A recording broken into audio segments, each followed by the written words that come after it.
The Trezor Safe3 is the newest crypto and Bitcoin hardware wallet from the company called Trezor. The Safe3 is the de facto replacement for the Model 1, which was released a decade ago in 2014. In fact, it shares the exact same screen and two-button layout as the Model 1. You can purchase the Safe3 from Amazon or directly from the Trezor website, and it retails for $79. Well, that is, unless you use the discount code in the description below. Basically, the Safe3 is an updated, modern version of the Model 1 with an EAL6 Plus secure element certified chip inside. It's also the only hardware wallet Trezor makes that includes this high-security chip. In fact, I think Trezor introduces the Safe3 way better than I could. So here's the intro video from their site. Let's take a look. As we kicked off the design phase of our new Trezor Safe3, our mission was crystal clear: to create a wallet that is intuitively easy to use, affordable for many, and meets the needs of the increasingly diverse crowds entering the crypto space. Protect your crypto offline using a hardware wallet for secure self-custody. Secure element and passphrase for bulletproof security. 10 years of keeping our users' crypto safe with 100% transparent, independently audited and trusted code. Manage all your digital assets including Bitcoin, Ethereum and over 7,000 more. Trade, save and transact using the Trezor Suite app. Bright OLED display for clear, easy and secure hands-on verification. Available in 4 premium colors: Solar Gold, Stellar Silver, Galactic Rose and Cosmic Black. Safeguarding your crypto is now easier than ever. Okay, that's a fantastic intro. And if you didn't notice, I have the silver version and it is really cool. The one thing that video doesn't touch on is some of the drawbacks of the Safe3, of course. There aren't many, but I do need to mention that the screen is not touch sensitive and it's not a color screen like the Model T that has a touch color screen. And it also doesn't have an SD card slot like the Model T does for air-gapped functionality. And like Trezor's other hardware wallets, it requires a connection to a computer in order to run because it doesn't have any onboard power or any type of battery. Some people might find that a positive, some people might find that a negative. So if these things are deal breakers for you, you need to keep looking. I'm going to spare you the unboxing and simply show you a picture of the packaging and contents right here. And in today's video, I'm going to walk you through the initial setup of the Safe3, review some of the highlights of this unique hardware wallet, and look at the Trezor Suite application. So let's get to it. So when I first plug my Safe3 into my USB-C cord into my computer, I get a notice on the screen, and I'll show you what that looks like right here. You can see in the upper right corner, I get a notification that the computer has recognized that I have a hardware wallet connected, and it's a Trezor hardware wallet, actually. It says Trezor detected.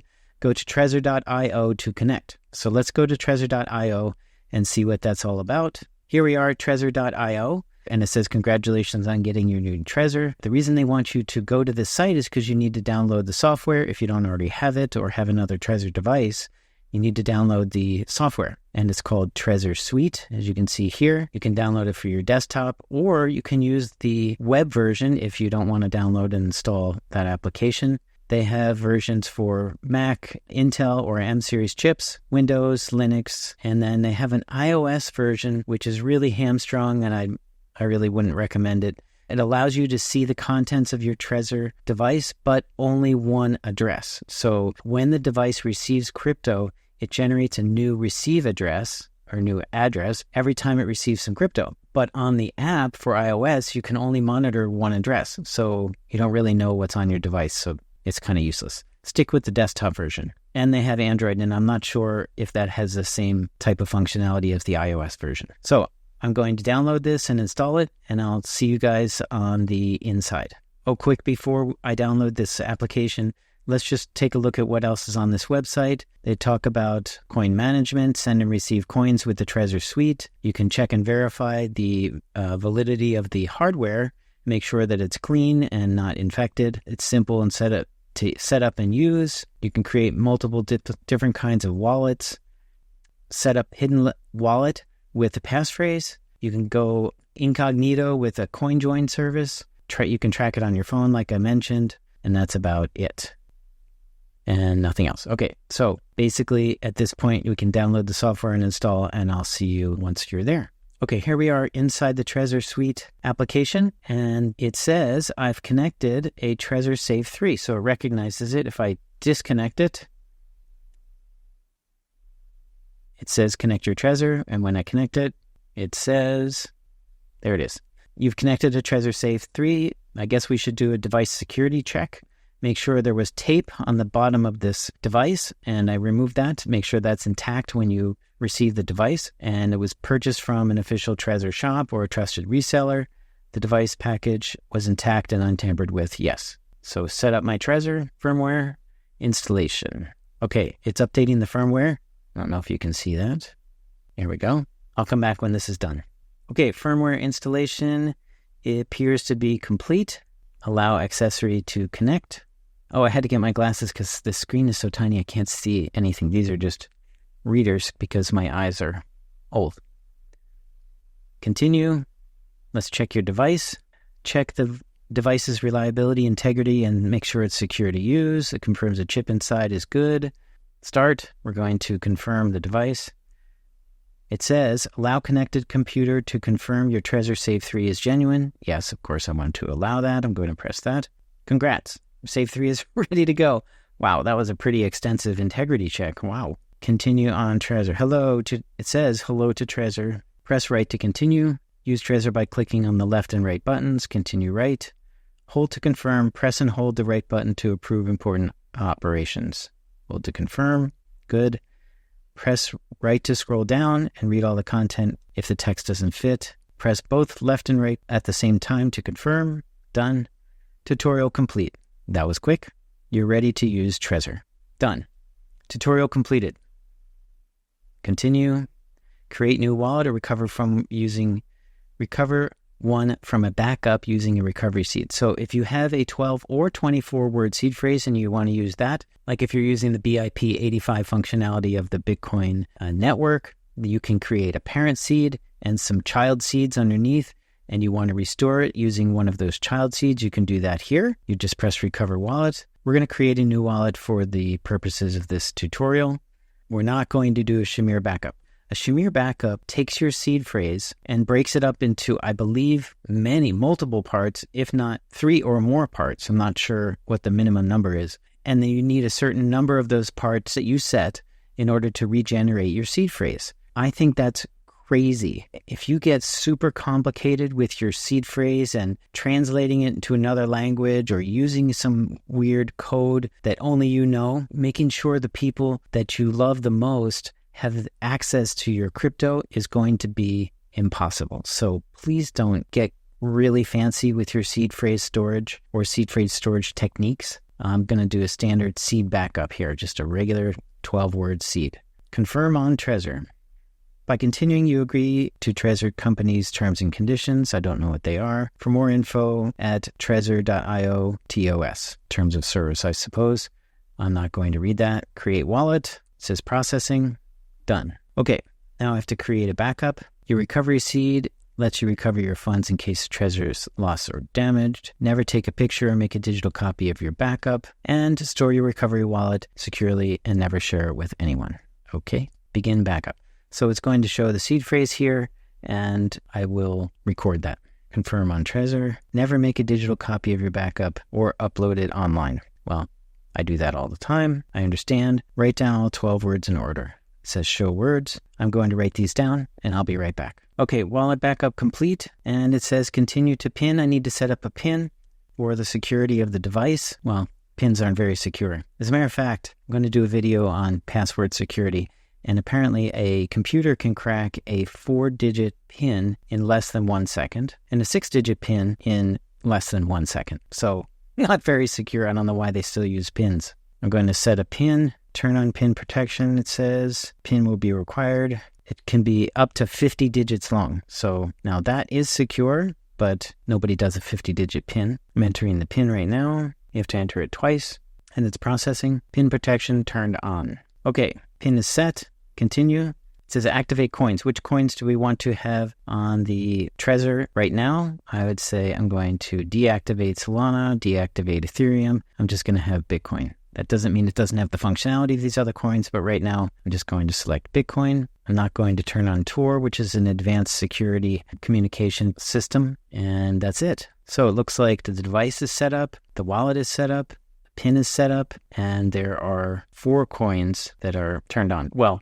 until I turn those others off. So let's complete setup here. Done. Edit name, change home screen on the device, and access suite.